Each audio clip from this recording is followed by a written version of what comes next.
gardez un chapelet, même petit, sous votre oreiller. Je voudrais partager avec vous une histoire impressionnante. Depuis que j'ai adopté cette pratique, les problèmes semblent se résoudre plus facilement, et c'est également une excellente méthode pour ceux qui souffrent d'insomnie. Vous constaterez que vous vous réveillez plus reposé et en paix. Nos actions prennent plus de sens lorsque nous en comprenons l'origine. Vous êtes-vous déjà demandé pourquoi nous répétons tant de fois l'Ave Maria dans le rosaire? Quel est le but? Chaque Ave Maria est comme une précieuse rose offerte à Notre-Dame. Il existe une vieille histoire à propos d'un frère laïc. Cet homme, qui n'était pas prêtre, appartenait à l'ordre des dominicains et ne savait ni lire ni écrire.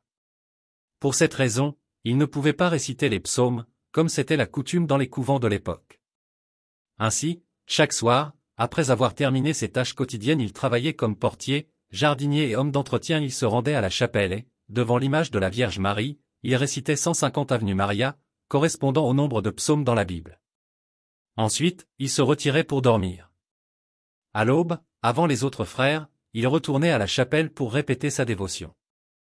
Le supérieur du couvent remarquait que, chaque matin, la chapelle était ornée de roses fraîches et parfumées. Curieux, il demanda au moine qui était responsable de la décoration si belle de l'autel de la Vierge, mais personne ne savait répondre. De plus, aucune rose ne semblait manquer dans le jardin du couvent. Un jour, le frère laïc tomba gravement malade, et les moines constatèrent que l'autel de la Vierge était dépourvu des roses habituelles. Ils en déduisirent que c'était lui qui avait l'habitude de les offrir, bien qu'il ne l'ait jamais vu quitter le couvent pour les acheter. Un matin, ne le trouvant nulle part, tous se rassemblèrent dans la chapelle. Là, ils furent stupéfaits de le voir agenouillé, récitant avec ferveur ses Ave Maria. À chaque prière, une rose apparaissait miraculeusement. Après avoir récité ses 150 salutations, il mourut au pied de l'image de la Vierge. Avec le temps, saint Dominique de Guzman, inspiré par une révélation de la Sainte Vierge, divisa les 150 Ave Maria en 3 groupes de 50, en les associant à la méditation des mystères douloureux, joyeux et glorieux. Plus tard, saint Jean-Paul II ajouta les mystères lumineux. Priez le rosaire tous les jours. Lorsque vous tenez votre chapelet, Satan s'affaiblit. En le récitant, vous l'éloignez davantage. Continuons à prier pour maintenir Satan à distance.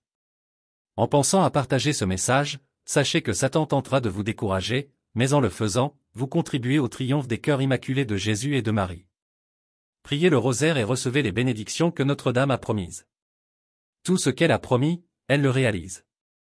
Nous sommes tous unis de tout cœur, main dans la main avec Notre-Dame. Laissez votre commentaire, abonnez-vous à la chaîne et partagez.